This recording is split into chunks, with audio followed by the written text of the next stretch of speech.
आज के इस बहुत ही सुंदर समारोह में मंच पर उपस्थित जिन्हें हम विनय और विवेक की मूर्ति कह सकते हैं, ऐसे भारत के उपराष्ट्रपति परम आदरणीय श्री जगदीप धनखड़ जी, साथ ही में उपस्थित आदरणीय डॉक्टर श्रीमती सुदेश धनखड़ जी, मंच पर उपस्थित महाराष्ट्र के राज्यपाल श्री सीपी राधाकृष्णन जी, रामदेव बाबा संस्थान का पौधा जिन्होंने लगाया और आज एक वटवृक्ष के रूप में जिसे हम देख रहे हैं, ऐसे पूर्व राज्यपाल और व्यक्तिगत रूप से मेरे मार्गदर्शक आदरणीय बनवारीलाल पुरोहित जी, आदरणीय सत्यनारायण नुवाल जी, चांसलर एस.एस. मंथा जी, वीसी आर.एस. पांडे जी, हमारे राजेंद्र पुरोहित जी, मंचासीन सभी महानुभाव, यहां पर उपस्थित रामदेव बाबा परिवार के सभी परिवारजन, सभी छात्र मित्रों, आज ये बहुत ही खुशी का अवसर है कि परमादरणीय उपराष्ट्रपति जी ने रामदेव बाबा यूनिवर्सिटी के डिजिटल टावर का उद्घाटन किया है और लोकार्पण किया है। मैं रामदेव बाबा यूनिवर्सिटी को बहुत बहुत बधाई देता हूं और आदरणीय उपराष्ट्रपति जी को वैसे तो वो जानते ही है, फिर भी बताना चाहता हूं कि 80 के दशक में जिस समय महाराष्ट्र में उच्च शिक्षा का, तंत्र शिक्षा का निजीकरण हुआ, उसके बाद बड़े पैमाने पर संस्थाएं महाराष्ट्र में शुरू हुई। कई लोगों ने शिक्षा को अपने व्यवसाय के रूप में स्वीकारा और उस प्रकार से संस्थाएं खड़ी की, लेकिन आदरणीय बनवारीलाल जी पुरोहित, इन्होंने व्यवसाय के रूप में नहीं तो एक मिशन के रूप में शिक्षा को स्वीकारा और ये रामदेव बाबा का पौधा लगाया। और आज हम ये कह सकते हैं, तत्वों को, मूल्यों को जिस प्रकार से उन्होंने संजोया है, no compromise on ethics, no compromise on values, इस प्रकार से रामदेव बाबा को उन्होंने और यहां की पूरी टीम ने खड़ा किया। इसीलिए पहले दिन से रामदेव बाबा हमारे विदर्भ में जो निजी कॉलेजेस है उसमें हमेशा पहले नंबर पर रहा और हमारे जो आइकॉनिक सरकारी संस्थाएं हैं उनके साथ हमेशा कंपटीशन करता रहा। मैं ये मानता हूं कि जिस प्रकार का डेडिकेशन हमको यहां पर देखने को मिलता है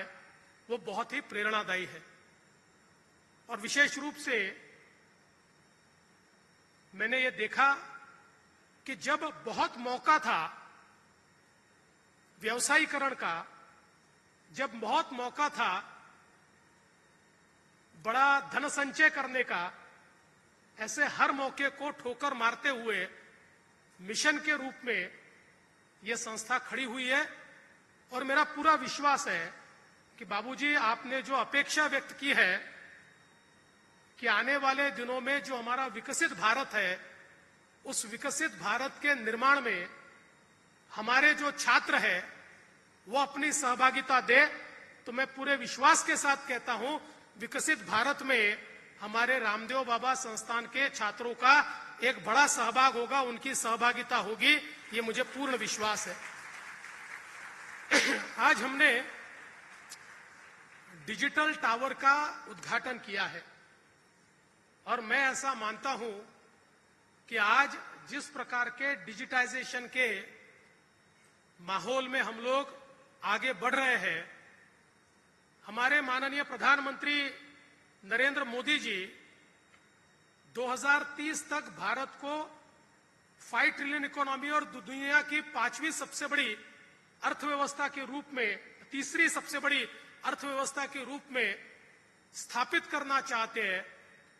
इसमें डिजिटल इकोनॉमी की एक बहुत अहम भूमिका है और हमने ये देखा कि इस डिजिटल अर्थव्यवस्था ने विशेष रूप से हमारे देश में करप्शन पर भी बहुत बड़े पैमाने पर अंकुश लाया है। आज हम देखते हैं समाज का जो आखिरी व्यक्ति है, चाहे वो किसान हो, चाहे वो हमारी महिलाएं हो, चाहे हमारे विद्यार्थी हो, सभी के लिए जो योजनाएं चलती है, डिजिटल इकोनॉमी के कारण उन योजनाओं के पैसे सीधे उनके अकाउंट में जाते हैं और आज उसमें कोई भी अपनी हिस्सेदारी नहीं मांग सकता, कोई करप्शन नहीं कर सकता। हम लोग आज देख रहे हैं डिजिटल इकोनॉमी में हमने जीएसटी को स्वीकारा और जिस प्रकार से हमने जीएसटीएन का नेटवर्क खड़ा किया, आज इतने कम समय में भारत को एक सिंगल मार्केट के रूप में हमने एस्टेब्लिश करके दिखाया और जो लोग कहते थे जीएसटी फेल होगा, उसको डिजिटाइजेशन ने ऐसा जवाब दिया और आज हम लोग देख रहे हैं इतना अंतर हुआ है कि दुनिया में सबसे ज्यादा डिजिटल ट्रांजैक्शन करने वाला देश ये भारत बना है। और ये भी जो सपना लगता था, आजकल हम लोग समोसा खाने जाते हैं तो समोसे वाला भी डिजिटल पेमेंट ले रहा है, क्यूआर कोड से पेमेंट ले रहा है, सब्जी वाले भी क्यूआर कोड से पेमेंट ले रहे हैं। ये जो ट्रांसफॉर्मेशन आज डिजिटल टेक्नोलॉजी के कारण हमने देखा है, मैं ऐसा मानता हूं कि देश में आने वाले दिनों में इस डिजिटल ट्रांसफॉर्मेशन के अनुरूप मानव संसाधन का निर्माण ये हमारा सबसे बड़ा चैलेंज है और उसकी ही पूर्तता आज एक प्रकार से हमारा रामदेव बाबा संस्थान कर रहा है। इसकी मुझे बहुत खुशी है। मैं आज इतना ही कहना चाहता हूं, जिस तेजी से हम लोग आगे बढ़ रहे हैं, भारत को 5 ट्रिलियन 7 ट्रिलियन इकोनॉमी के रूप में प्रस्तापित करने के लिए सबसे ज्यादा आवश्यकता मानव संसाधन की है। और आज हम सभी लोग जानते हैं कि